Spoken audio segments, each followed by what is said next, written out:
Aujourd'hui, on se penche sur des documents de parasitologie. On va explorer un monde un peu particulier, celui des parasites intestinaux flagellés. Oui, tout à fait. Et notre objectif, c'est de décrypter l'un des plus connus, Giardia intestinalis. Alors, on y va? Exactement. On va regarder ça de près. Ces protozoaires, donc des organismes unicellulaires qui bougent grâce à des flagelles, on se base sur des textes académiques qui les décrivent bien, ces petits habitants de nos cavités. Et Giardia, c'est lui le responsable de la giardiose. C'est notre sujet principal aujourd'hui. Oui, et ce qui est incroyable avec Giardia intestinalis, c'est quand même sa découverte. Les documents rappellent que von Leeuwenhoek Mhm. l'a vu dès 1681, dans ses propres selles. Oui, c'est ça. L'observation directe, on peut dire. Carrément. Bon, au-delà de l'anecdote, c'est un pathogène sérieux. Il cause des diarrhées, des douleurs, et parfois, surtout chez les enfants, une mauvaise absorption des nutriments. Ça peut même affecter leur croissance.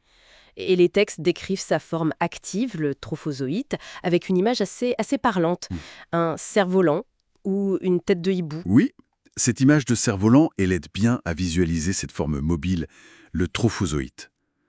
On la trouve dans les selles très liquides pendant la phase aiguë de l'infection. Mais, comme le soulignaient les sources, cette forme-là, elle est étonnamment fragile en dehors de l'intestin. Ah oui, Oui.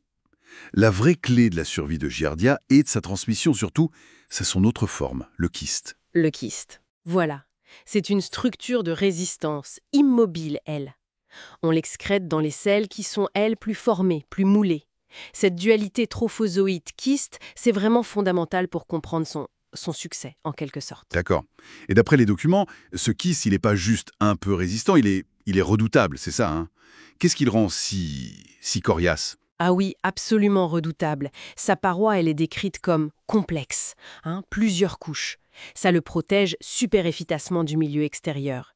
Il peut tenir des semaines, voire des mois dans l'eau froide, par exemple. Des mois! Oui, et le point crucial, vraiment relevé partout, il résiste à la chloration de l'eau, aux doses qu'on utilise normalement pour la rendre potable. Incroyable. Et ça, c'est une info capitale. Tout à fait. Ça explique pourquoi on peut avoir des épidémies de giardiose, même avec de l'eau qui a été traitée, en principe. En gros, seule l'ébullition ou une congélation bien longue peuvent vraiment en venir à bout. Cette résistance au chlore, c'est quand même stupéfiant. Est-ce que les documents donnent une idée de... bah, pourquoi Pourquoi développer une telle carapace? Quelle pression de sélection derrière ça? C'est une très bonne question, ça. Les textes suggèrent que c'est le résultat d'une longue coévolution avec ses hôtes. Forcément, la capacité à survivre longtemps dans l'eau, qui est le principal vecteur de transmission, l'eau contaminée, et à résister aux défenses de l'hôte ou aux désinfectants comme le chlore, ça donne un avantage sélectif énorme pour assurer sa descendance et trouver de nouveaux hôtes. C'est vraiment la clé de sa dissémination à grande échelle. Je vois. C'est une stratégie de survie très efficace. Alors, autre élément qui complexifie un peu le tableau. D'après les sources, Giardia intestinalis, ce n'est pas un bloc monolithique. On parle de différents génotypes ou assemblages. Les documents disent que les types A et B nous infectent nous, les humains principalement, mais on les trouve aussi chez plein d'animaux. Exactement. Ces génotypes, c'est un peu comme des lignées génétiques distinctes au sein de l'espèce Giardia intestinalis. Et le fait que ces assemblages A et B circulent aussi bien chez l'humain que chez de nombreux mammifères, chiens, chats, bétail, animaux sauvages, Ah oui, partout en fait. voilà, ça complique énormément le contrôle. Ça veut dire qu'il y a des réservoirs animaux potentiels et des risques de transmission zoonotique, de l'animal à l'homme et inversement. D'accord. Du coup, identifier la source exacte d'une épidémie, ça devient bien plus difficile. Oui, j'imagine le casse-tête pour les épidémiologistes. Et les documents mentionnent aussi que Giardia, finalement, n'est qu'un membre d'une grande famille, celle des flagellés, qui peuvent nous coloniser. Tout à fait. Pour mettre un peu Giardia en perspective, les sources donnent d'autres exemples. Trichomonas vaginalis, par exemple. Un autre flagellé pathogène, très courant aussi, mais lui, il cause une infection sexuellement transmissible. Il est localisé au niveau urogénital, pas dans l'intestin. D'accord. Localisation différente, impact différent. Exactement. Et puis, on a d'autres flagellés intestinaux, comme Chilomastix mesnili ou Enteromonas hominis. Eux, les documents les considèrent plutôt comme commensaux, c'est-à-dire, en gros, pas ou peu pathogènes. Donc, la localisation dans le corps et l'espèce précise du parasite, ça détermine vraiment tout l'impact clinique. Bon, si on est synthétisé un peu les points clés de notre analyse des sources aujourd'hui. Giardia intestinalis, c'est un parasite intestinal flagellé, extrêmement répandu, connu depuis très longtemps. Son cycle de vie est assez ingénieux, hein, avec cette alternance entre une forme mobile mais fragile et cette forme kystique hyper résistante. C'est ça. Et c'est ça la clé de sa survie et de sa transmission efficace, notamment par l'eau contaminée. Précisément. Et peut-être pour ouvrir une piste de réflexion finale. Oui. Étant donné cette résistance vraiment remarquable des kystes, y compris au chlore, et sa présence chez nous, mais aussi chez de très nombreuses espèces animales, quelles approches globales de santé publique on pourrait imaginer? Je veux dire, au-delà du simple traitement des personnes infectées, pour vraiment essayer de réduire la circulation de ce Giardia dans notre environnement qu'on partage tous.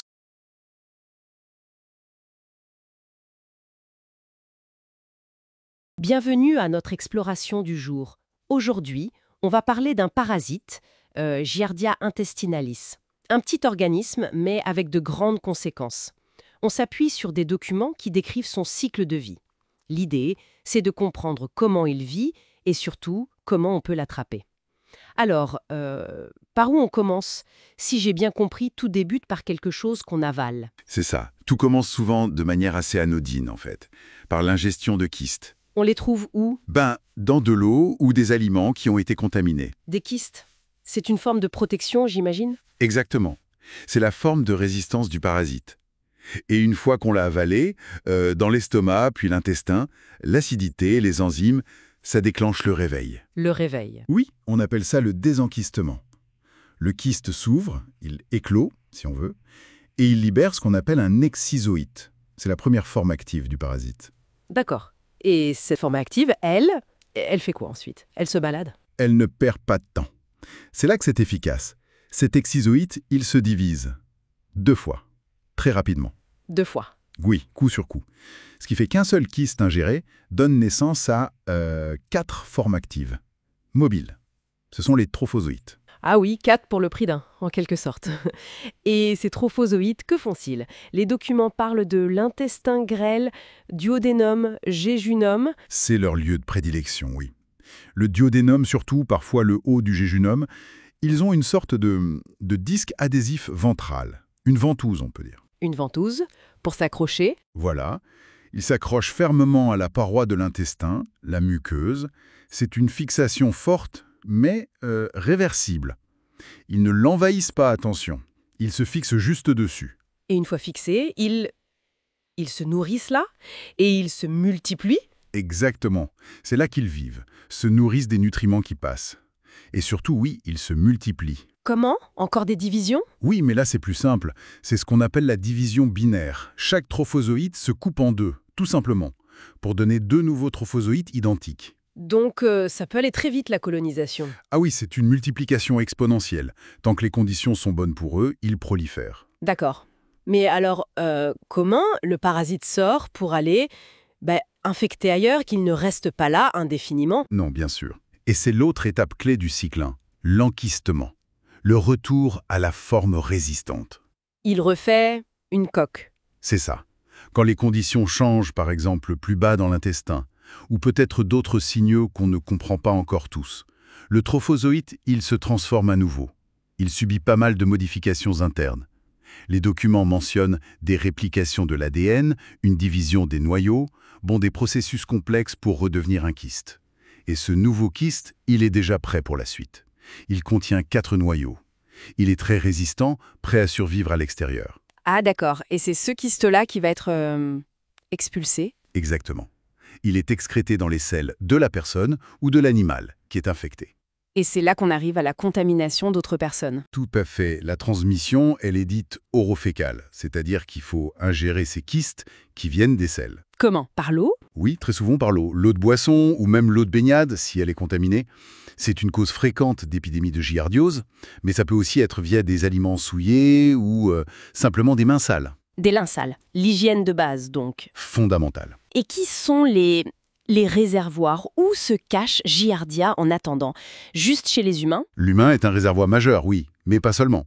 Beaucoup d'animaux peuvent l'héberger. Les chats, les chiens, les rongeurs comme les cobayes, le bétail, certains animaux sauvages aussi. Donc, les animaux peuvent contaminer l'environnement et l'eau. Absolument. Il participe à la dispersion des kystes dans la nature, et l'eau elle-même, une fois contaminée, devient un réservoir à vecteurs. D'accord. Et est-ce qu'on est tous égaux face à ce parasite ou est-ce que certains sont plus à risque? Non. Il y a des facteurs qui rendent plus vulnérables ou qui aggravent l'affection. Les sources sont claires là-dessus. Comme quoi, par exemple? Le jeune âge, déjà. Les enfants sont souvent plus touchés ou avec des symptômes plus forts.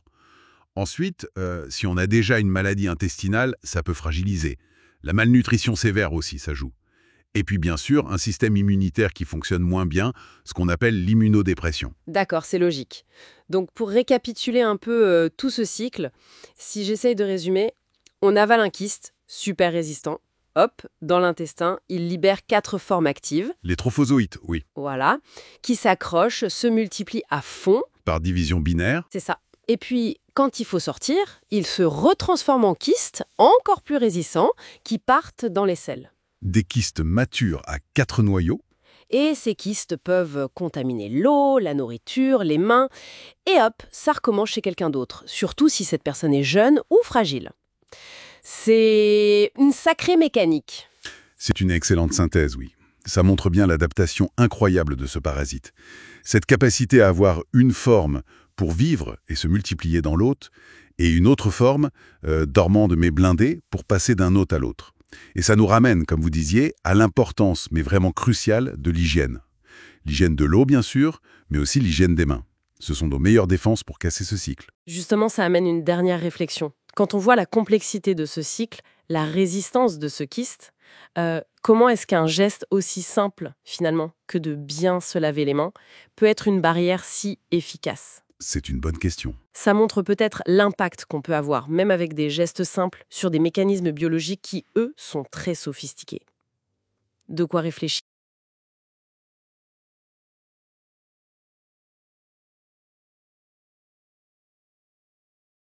Bienvenue à notre exploration d'aujourd'hui. On va se pencher sur la giardiose en s'appuyant sur un document, giardiose, point clinique et diagnostic. Notre objectif, décrypter un peu les symptômes et puis comment on identifie cette infection parasitaire qui est assez fréquente finalement, hein. Et fait intéressant pour démarrer, les premiers signes, ils apparaissent souvent que 2 ou 3 semaines après avoir été contaminés. Et beaucoup de gens, surtout les adultes en bonne santé, ils n'ont aucun symptôme. Ça change pas mal de choses pour la transmission, non? Ah oui, tout à fait. Cette période de latence, et puis surtout le fait qu'il y ait beaucoup de porteurs sans symptômes, c'est crucial pour comprendre comment ça circule.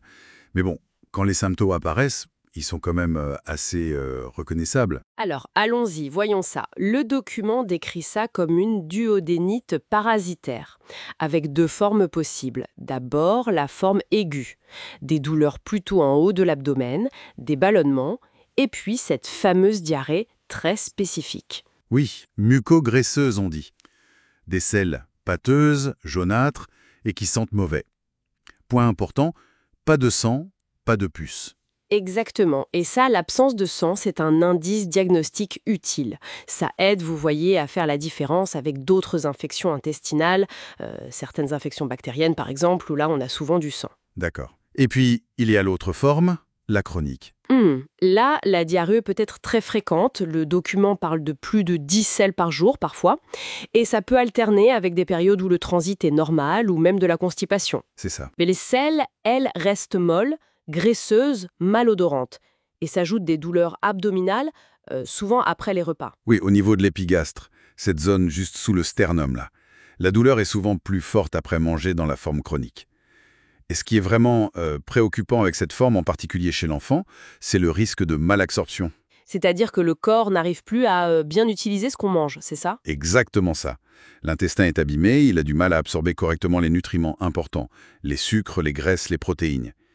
Et même certaines vitamines comme la A, la B12, l'acide folique. Chez l'enfant, ça peut vraiment freiner la croissance. On voit parfois une cassure nette dans les courbes de poids et de taille. L'impact peut être lourd, oui. D'accord. Ces symptômes, surtout cette diarrhée un peu spéciale sans sang, ça oriente. Mais j'imagine que c'est pas toujours évident de faire la part des choses. Comment on est sûr, vraiment sûr, que c'est la giardiose? Ben oui, c'est le point clé. La certitude, elle vient de l'examen parasitologique des selles. On va chercher le parasite lui-même. soit sous sa forme mobile, la forme végétative, soit sous sa forme de kyste qui est plus résistante. Il faut un échantillon de sel fraîche, c'est important. Un premier examen direct au microscope, après dilution, ça peut suffire s'il y a beaucoup de parasites. On peut même parfois observer les formes végétatives qui bougent d'une manière assez typique, on dit en chute de feuilles. Ah oui. Mais vous disiez aussi que le parasite pouvait être assez discret. On risque de passer à côté. Des techniques d'enrichissement. L'idée, c'est de concentrer les parasites présents dans l'échantillon pour augmenter les chances de les voir. Un peu comme on tamise pour trouver de l'or, quoi. Ça augmente beaucoup la sensibilité, surtout pour trouver les kystes. Et on utilise aussi des colorations spéciales, type MIF ou GIMSA, pour mieux les repérer au microscope, surtout les formes végétatives. D'accord. Et si, même avec tout ça, on ne trouve rien, mais que les symptômes persistent et qu'on suspecte vraiment la maladie, qu'est-ce qu'on fait? Alors là, la recommandation, elle est assez simple. Il faut répéter l'examen des selles, plusieurs fois si nécessaire, à quelques jours d'intervalle. C'est vraiment à cause de cette excrétion qui est irrégulière. C'est l'approche numéro 1. Si vraiment le doute persiste, mais c'est exceptionnel, on peut envisager une biopsie de l'intestin grêle. Quant à la culture du parasite, bon ça c'est très compliqué, c'est réservé aux laboratoires spécialisés, ce n'est pas du tout une méthode de routine pour le diagnostic. Donc, si on résume, la giardiose, ça donne des troubles digestifs assez caractéristiques, aigus ou chroniques, avec un risque de malnutrition pas négligeable, surtout chez les enfants. Et pour être sûr, la clé, c'est l'analyse des selles répétée et attentive. C'est exactement ça. Et ça nous amène peut-être à une réflexion pour finir. Sachant que tant d'adultes peuvent être porteurs sans le savoir, et donc disséminer le parasite, comment on pourrait affiner nos stratégies de prévention? Comment mieux cibler les efforts pour protéger les plus vulnérables? Je pense notamment aux jeunes enfants en collectivité, crèche, école. Eux, ils sont plus exposés aux formes graves et aux complications. C'est un vrai enjeu de santé publique, qui dépasse le cas individuel finalement.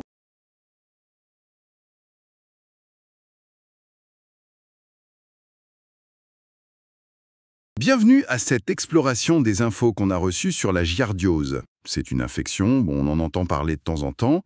Aujourd'hui, on va essayer de décortiquer un peu les points clés sur comment on traite ça, et puis surtout comment on peut l'éviter. Alors, pour commencer le traitement, le document principal met en avant un médicament, c'est le métronidazole. Flagyl, c'est son nom commercial. C'est un peu le traitement de base, si j'ai bien compris. Oui, c'est ça, c'est souvent le premier choix. Il existe en comprimé ou aussi en sirop, en suspension buvable. D'accord. Pour un adulte, la dose habituelle, c'est 2 ou 3 comprimés par jour. Et pour les enfants, c'est ajusté au poids. Alors attention, la source mentionne 25 grammes, mais c'est quasi certain que c'est une coquille. Ah oui. Oui, pour un enfant, ce serait plutôt 25 milligrammes par kilo et par jour. 25 grammes, ce serait énorme. D'accord, ok. Important de le noter, ça. Et j'ai l'impression que c'est pas un traitement qu'on prend juste une fois et c'est fini. Le document parle de 8 à 10 jours, Oui, c'est ça. voire même de 2 cures, avec une pause entre les deux. Ça peut paraître un peu contraignant, non? Pourquoi on fait ça? C'est une bonne remarque. La durée, elle vise vraiment à bien éliminer le parasite, Giardia.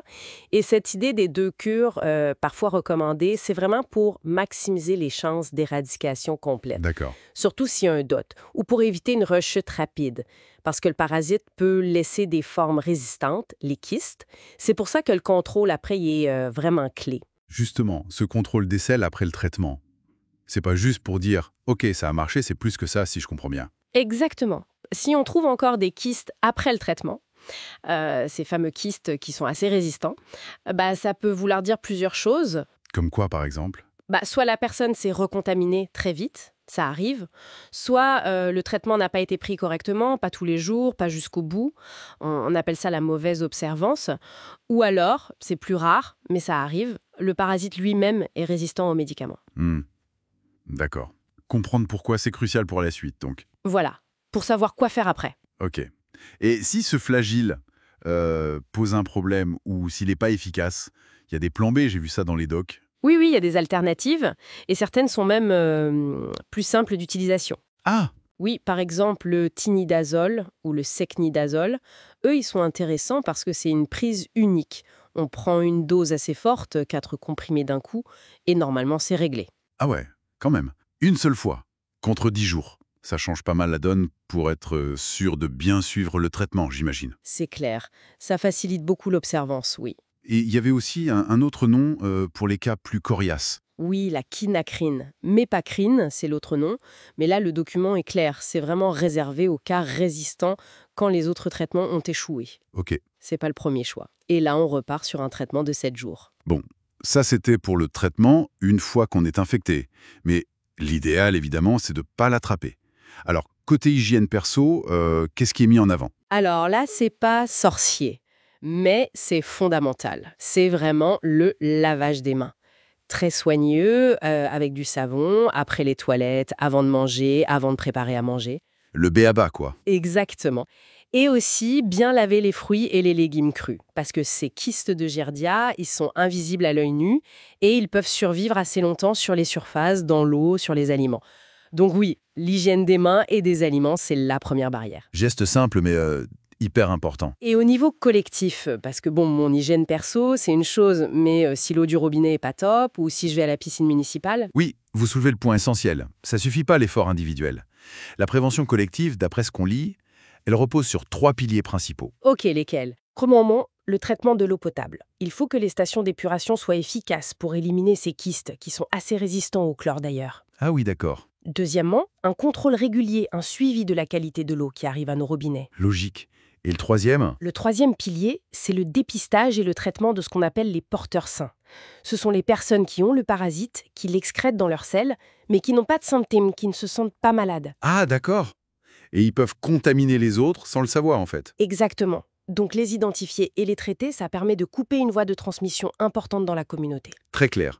Bon, alors si on essaye de résumer les points clés qui ressortent de ces sources, pour traiter, le standard, c'est le... Métronidazole, sur environ 10 jours. C'est ça. Stage des porteurs asymptomatiques. C'est tout à fait ça. Et vous voyez, cette lecture croisée des traitements et de la prévention, ça amène une petite réflexion, je trouve. On peut se demander quelle est l'efficacité réelle des mesures collectives, comme le traitement de l'eau, si derrière, l'hygiène individuelle laisse à désirer. Oui, bonne question. Et inversement, est-ce qu'une hygiène personnelle parfaite peut suffire si, par exemple, l'eau distribuée est contaminée? On sent bien qu'il y a une synergie nécessaire, en fait. C'est vraiment l'action combinée, à la fois au niveau individuel et au niveau collectif, qui semble la plus déterminante pour vraiment maîtriser la propagation de la giardiose. C'est pas l'un ou l'autre, c'est vraiment l'un et l'autre.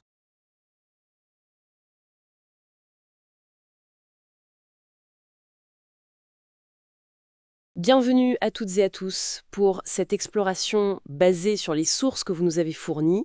Aujourd'hui, on s'intéresse à des habitants, on va dire, un peu moins connus de notre intestin. Oui, les protozoaires flagellés, c'est ça. Heteromonas hominis, et puis, surtout, celui qui intrigue un peu plus, Dientamoeba fragilis. Tout à fait. Alors, les documents qu'on a, ce sont des extraits de publications scientifiques. Notre but, c'est d'essayer d'y voir plus clair sur ce qu'on sait de ces organismes, et notamment sur le rôle un peu controversé de Dientamoeba fragilis. Effectivement, parce que bon, la plupart de ces flagellés intestinaux, on les considère comme peu ou pas pathogènes.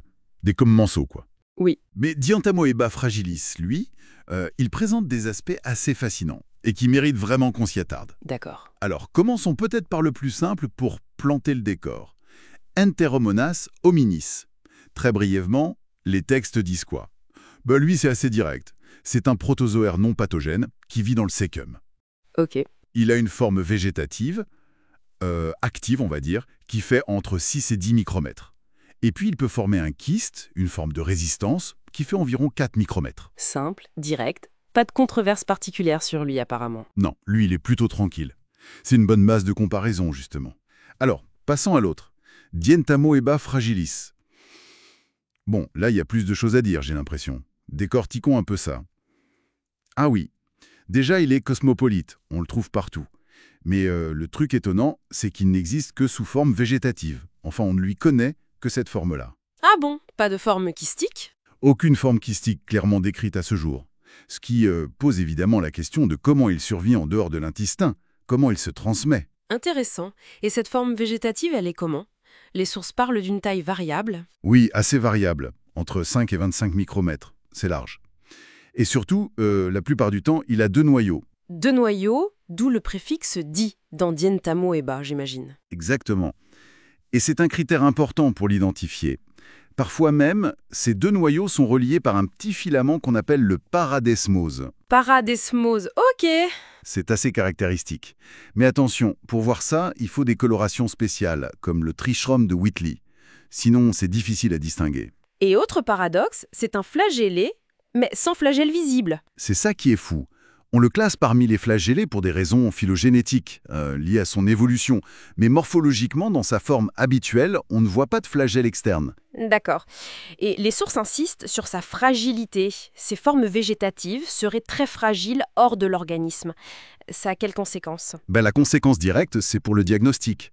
Ça veut dire que si on cherche Dientamoeba dans les selles, il faut examiner l'échantillon très très vite après l'émission. Ah oui, sinon il se dégrade. Exactement. Il se lise, il disparaît, et on passe à côté. C'est une vraie contrainte technique pour les laboratoires. Et ça rend le mystère de sa transmission encore plus épais, non? S'il est si fragile et sans kyste. Tout à fait. Comment il fait pour passer d'une personne à l'autre? C'est là qu'intervient une hypothèse assez surprenante. Laquelle? Les documents mentionnent quelque chose avec les oxures. Oui, l'idée c'est qu'il pourrait voyager à l'intérieur des œufs d'un autre parasite, l'Enterobius vermicularis, l'oxure, qui lui est très résistant. Une sorte de cheval de Troie parasitaire en quelque sorte. Voilà, c'est un peu l'idée. C'est une hypothèse, pas une certitude absolue, mais ça expliquerait comment il pourrait survivre dans l'environnement et infecter de nouvelles personnes. Fascinant. Et ça nous amène à la question clé, sa pathogénicité. Est-ce qu'il rend malade ou pas? Il y a débat, c'est ça? Oui, gros débat. Longtemps, on l'a considéré comme un simple commensal, inoffensif. Mais de plus en plus d'études et d'auteurs le considèrent maintenant comme potentiellement pathogène. Et potentiellement lié à quoi, comme problème? Principalement à des troubles digestifs chroniques. Les sources le citent au même titre qu'un autre micro-organisme qui fait aussi débat, Blastocystis sp, comme étant impliqué dans la survenue du syndrome du côlon irritable, le SCI. Donc, Dientamoeba fragilis pourrait être un des facteurs déclencheurs ou aggravants. C'est la question. On observe une association statistique. Les personnes qui ont des symptômes de SCI, comme des douleurs abdominales, des diarrhées, des ballonnements, elles ont plus souvent Dientamoeba fragilis dans leurs selles que les personnes sans symptômes. Mais une association, ce n'est pas forcément une cause. Exactement. C'est toute la difficulté. L'intestin, c'est un écosystème tellement complexe. Isoler le rôle précis d'un seul micro-organisme, c'est très compliqué. Mais disons que les soupçons s'accumulent. Ce qui est fou, c'est qu'un organisme qu'on a longtemps ignoré ou considéré comme anodin pourrait en fait jouer un rôle dans une pathologie aussi fréquente. Absolument.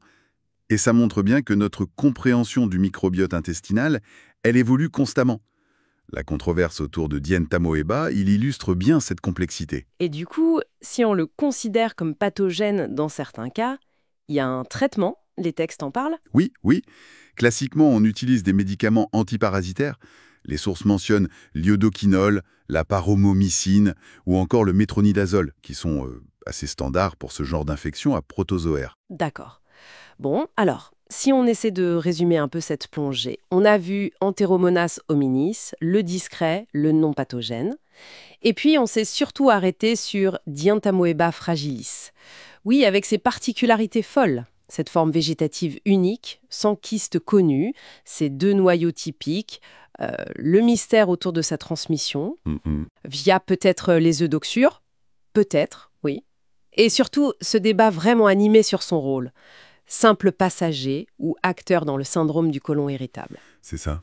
Et tout ça, je crois que ça souligne bien l'importance de continuer la recherche et surtout d'avoir des diagnostics précis pour vraiment comprendre le rôle de chaque membre de notre microbiote, même les plus discrets ou controversés comme Dientamoeba. Tout à fait.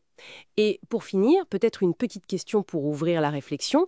Si Dientamoeba fragilis, avec ses incertitudes et son lien possible avec une maladie chronique comme le SCI, nous montre qu'on a encore des choses à découvrir, quelles autres relations, peut-être insoupçonnées aujourd'hui, pourraient exister entre notre état de santé général et d'autres microbes intestinaux qu'on considère peut-être à tort comme juste mineurs ou sans importance? Excellente question. Ça laisse matière à réflexion sur la complexité de ce monde intérieur.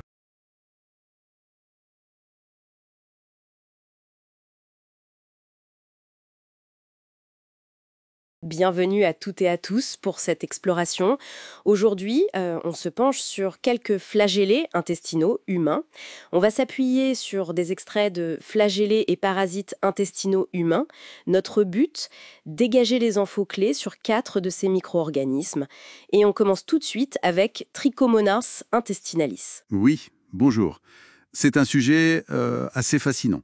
Ce flagellé, la source nous dit qu'il a longtemps été vu comme le plus commun chez l'homme, surtout dans les régions chaudes et humides. C'est un bon point de départ, je trouve. Absolument. Alors justement, qu'est-ce qu'il a de si particulier, ce Trichomonas intestinalis? Qu'est-ce qui ressort de nos infos? Eh bien, le truc le plus marquant, c'est qu'il n'existe que sous sa forme active, on dit végétative. Il ne fait jamais de kyste, pas de forme de résistance, quoi. Ah oui, pas de kyste du tout? Non. Et ça, c'est important pour sa survie hors de l'hôte. Ça veut dire qu'il est plus fragile à l'extérieur. Morphologiquement, il est décrit en forme d'amande, avec 5 flagelles pour bouger. Un de ces flagelles ondule le long du corps. Il a aussi un noyau et une sorte de squelette interne, l'axostyle. Mais pas de corps parabasaux, c'est noté. D'accord. Cette absence de kyste, c'est quand même une sacrée information sur sa biologie et sa transmission du coup. Exactement. Ça suggère une transmission assez directe. Et le texte mentionne un cousin, Trichomonas tenax, juste histoire de comparer. Oui, c'est ça. Lui, on le trouve dans la bouche. Il est plus petit, environ 10 micromètres, et sa membrane ondulante est plus courte. Ça montre bien la diversité même dans un seul genre. Des adaptations à des milieux différents, la bouche ou l'intestin. Intéressant de voir ces variations. Alors passons à un autre, Chilomastix mesnili. Lui, il vit dans le gros intestin, c'est bien ça? C'est ça, dans le caecum, la première partie. Il vit en saprophyte, c'est-à-dire qu'il se nourrit de débris, de bactéries. Il est cosmopolite, on le trouve partout, et lui, contrairement au trichomonase, il a 2 formes. Ah, voilà. La forme végétative, d'abord, Oui, elle est décrite comme asymétrique, un peu tordue en spirale. Elle fait 16-18 micromètres sur 8-10. Et elle bouge un peu comme un tire-bouchon. Elle se divise par division binaire, classiquement. et donc l'autre forme, c'est le kyste. Exactement. Une forme kystique, en forme de poire ou de citron, nous dit le texte, et fait notable, c'est le plus petit kyste de protozoaire intestinal qu'on connaisse. Il fait juste 6 à 8 micromètres sur 6. Le plus petit. Ouais. C'est fou, cette miniaturisation. Ça lui donne un avantage pour survivre dehors, j'imagine. Tout à fait. Ce kyste lui permet de résister bien mieux à l'environnement extérieur en attendant de trouver un nouvel hôte. C'est une stratégie de survie et de dispersion très différente de celle de Trichomonas. On voit bien le contraste. Oui, c'est clair. 2 approches bien distinctes. Bon, et pour finir ce petit tour d'horizon, Retortamonas intestinalis. Oui, aussi appelé Embadomonas intestinalis. Lui aussi, parasite du gros intestin. Et comme Chilomastix, il a 2 formes. Une forme active végétative et une forme kystique. D'accord. La forme active, elle ressemble à quoi? Elle est petite, 5-7 micromètres sur 3-4. Pas de sillon de torsion comme chez Chilomastix. Et elle n'a que 2 flagelles. Et son kyste? Le kyste est aussi en forme de poire, piriforme. Il mesure 4-6 micromètres sur 2-3 micromètres. Il a une coque épaisse, un pôle un peu aplati, et à l'intérieur, on voit un noyau avec un flagelle replié en U inversé. C'est assez caractéristique.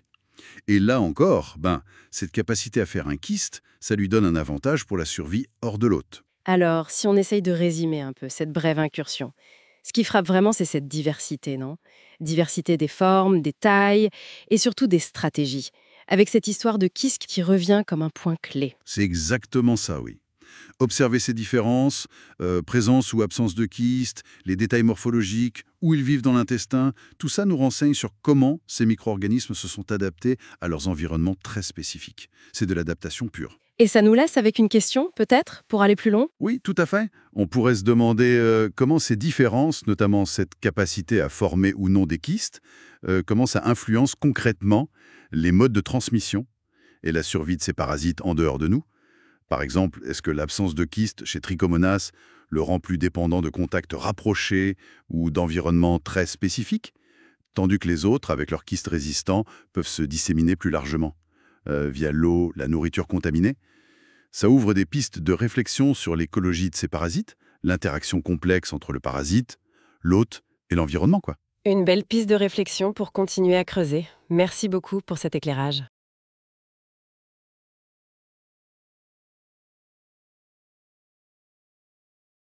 Bienvenue. Aujourd'hui, on se penche sur la trichomonose. C'est une infection, bon, peut-être moins connue du grand public, mais très fréquente. Elle est causée par un parasite microscopique, Trichomonas vaginalis. On s'appuie sur des extraits d'un document, Trichomonose, épidémiologie et clinique.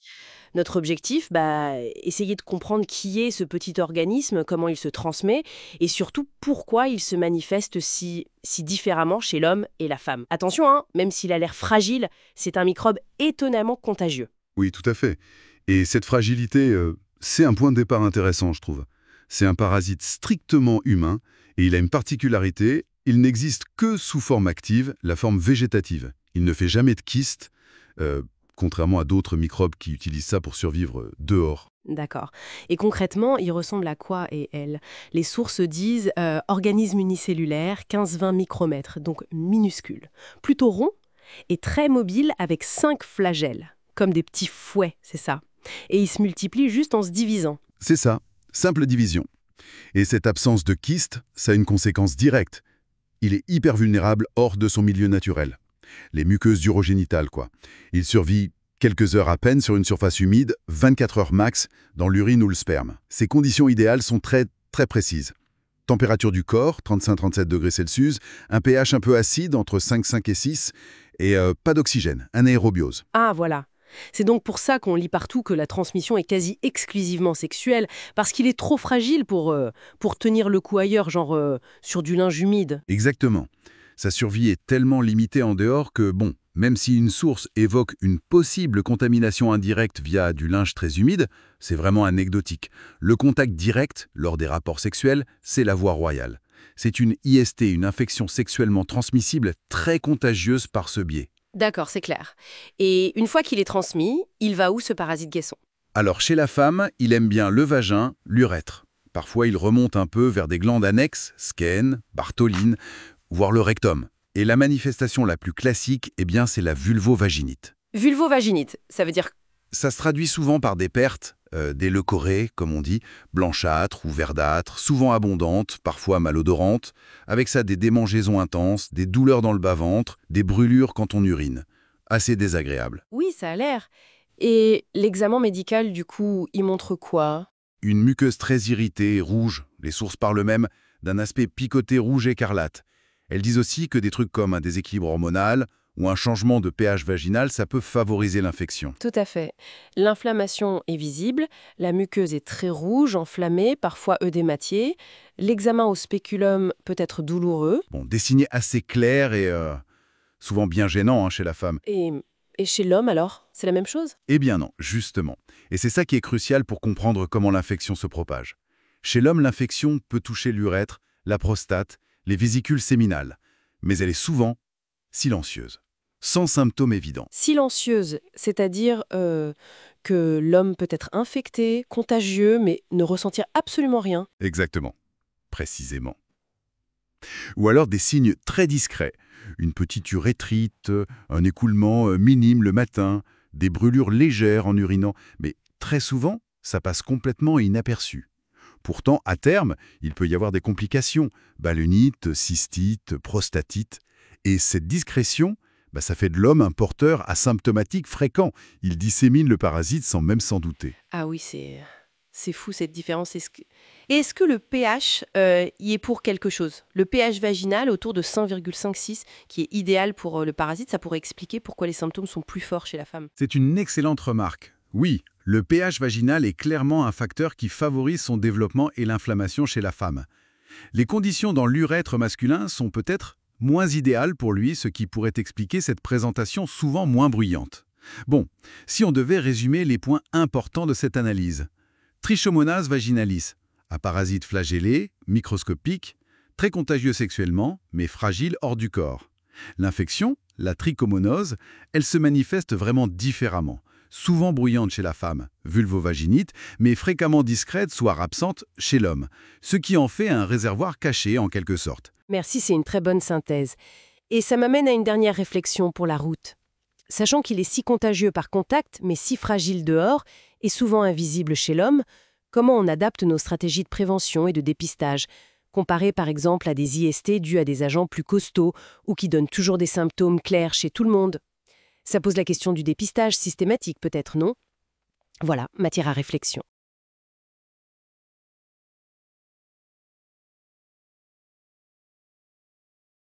Bienvenue dans notre exploration des documents d'aujourd'hui. On va se pencher sur un extrait qui parle diagnostic et traitement d'une infection assez spécifique, Trichomonas vaginalis. L'idée, c'est de décortiquer un peu les étapes clés qui sont décrites là dans ce texte. Oui, tout à fait.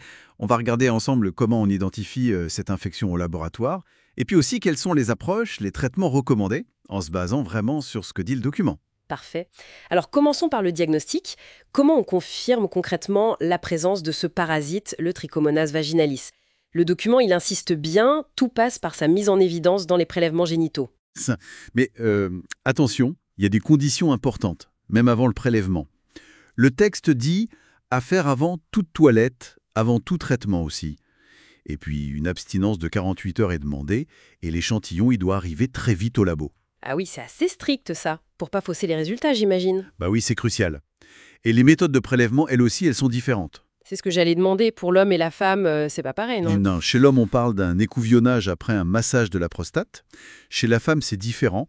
On fait des prélèvements à plusieurs endroits avec un spéculum, au niveau du cul-de-sac vaginal par exemple, ou des glandes de Bartholin. D'accord. Et fait assez surprenant peut-être, le texte mentionne qu'on peut le trouver par hasard dans les urines. Oui, c'est mentionné comme une découverte fortuite possible. Ça suggère que le parasite peut être présent même si les signes génitaux sont pas évidents, quoi. Intéressant. Bon, une fois qu'on a l'échantillon, qu'est-ce qui se passe au labo? L'examen direct? Exactement. L'examen direct, on dit aussi à l'état frais. C'est la première étape, souvent la plus rapide. On prend une goutte du prélèvement, on la met entre lame et lamelle et hop, au microscope optique.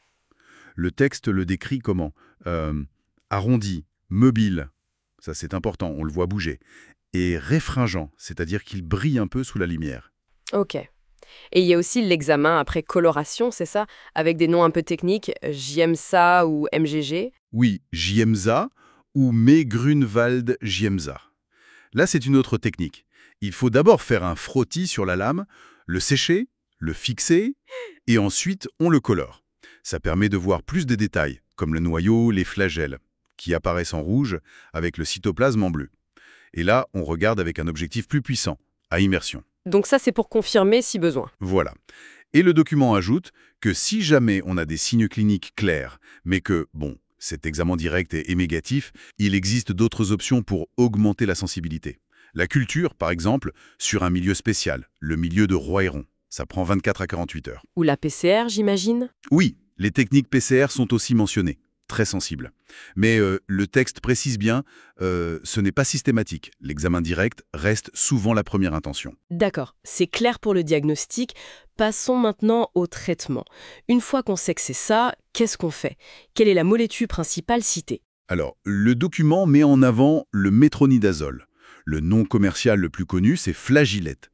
Pour la posologie, le texte donne un exemple type. 3 comprimés de 250 mg par jour, et ça pendant 10 jours. 10 jours, d'accord. Et il y a des alternatives si jamais le métronidazole pose problème ou... Oui, elles sont citées. On trouve le tinidazole, le secnidazole ou encore le nimorazole. L'avantage de ces alternatives, c'est qu'elles sont souvent proposées en prise unique. Juste une dose. Ah oui, ça peut être plus simple à suivre pour le patient, ça. Probablement, oui. Moins de risque d'oublier des prises. Et pour les femmes, il y a une spécificité, non? Un traitement local en plus? Exactement. Le document souligne qu'il faut ajouter un traitement local avec des ovules gynécologiques, pendant une dizaine de jours aussi, en parallèle du traitement oral. D'accord. Et il y a un point qui semble vraiment crucial d'après le texte. Ah oui, absolument fondamental. Le traitement des partenaires. Le texte dit bien obligatoire et systématique. Obligatoire et systématique, carrément? Oui, c'est pas juste une suggestion, c'est présenté comme indispensable pour éviter les réinfections, le fameux effet ping-pong, quoi. Ça montre bien que c'est qu'une infection qui concerne le couple, ou les partenaires sexuels en général. Pas juste la personne diagnostiquée. C'est un message fort. Et pour finir sur le traitement, un petit mot sur la prévention, la prophylaxie. Le document est assez bref là-dessus, non? Oui, très bref. Il mentionne juste les précautions habituelles pour les IST en général. En gros, les rapports protégés, l'utilisation de préservatifs. Le focus est vraiment mis sur le diagnostic et le traitement curatif. Bon, alors, si on essaye de résumer tout ça. Pour le diagnostic, on a besoin de conditions de prélèvement assez précises. Oui, Et l'identification du parasite se fait soit au microscope en direct ou après coloration, soit parfois par des techniques plus sensibles comme la culture ou la PCR si nécessaire. c'est ça. Et pour le traitement, l'acteur principal, c'est le métronidazole ou ses alternatives.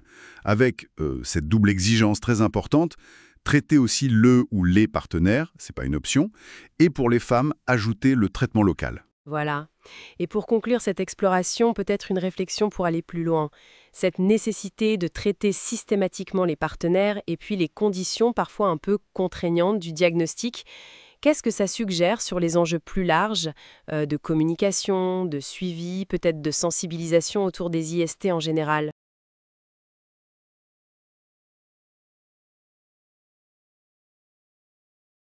Bonjour, bienvenue pour cette exploration d'une infection digestive un peu particulière, la balantidiose. Bonjour, oui, causé par un parasite qui s'appelle Balantidium coli. Exactement.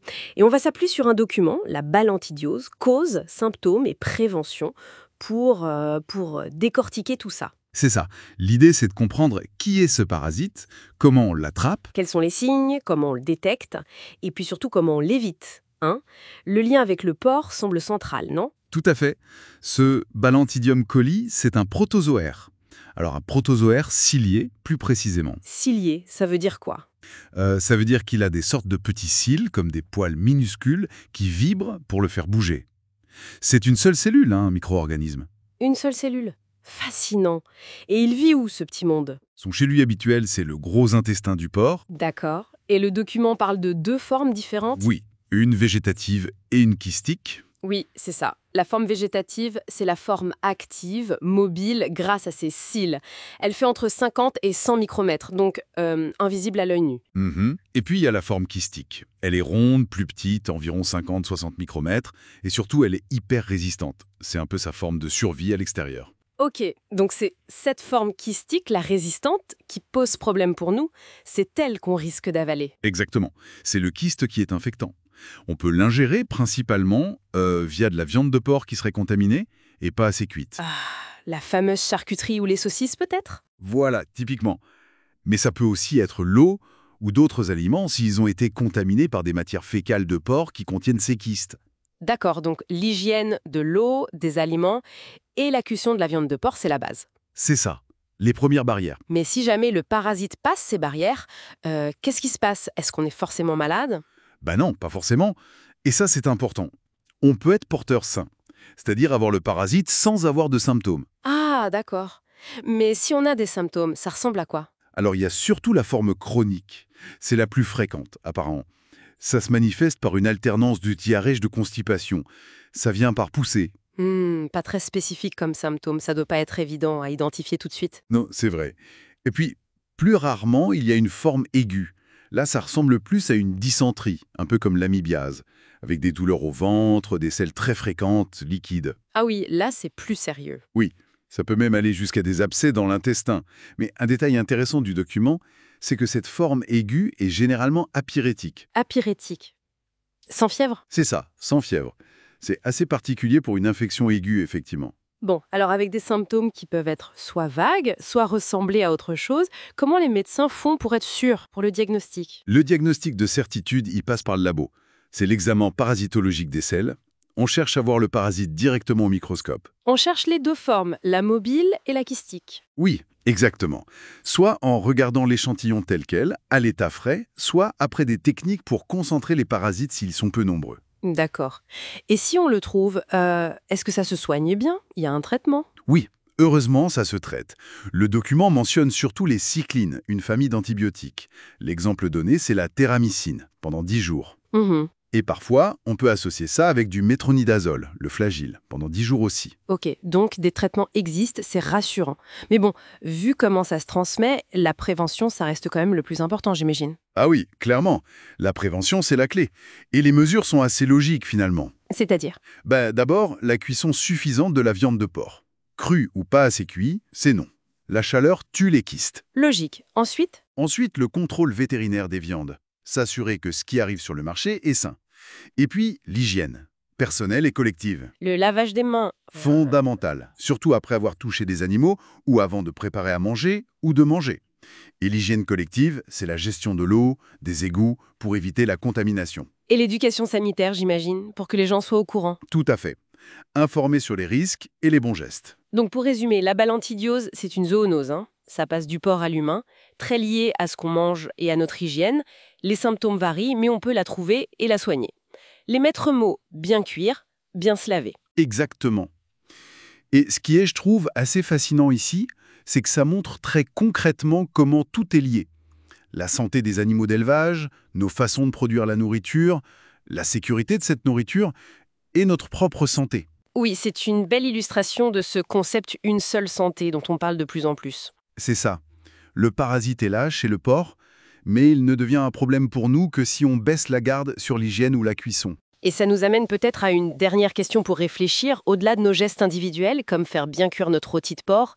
Quelle est l'importance réelle d'avoir une surveillance vétérinaire forte et une éducation sanitaire partout, à grande échelle, pour maîtriser ce genre d'infections qui circulent entre les animaux, notre environnement et nous-mêmes? C'est une excellente question. Ça souligne vraiment l'importance des systèmes de santé publique et de sécurité alimentaire globaux.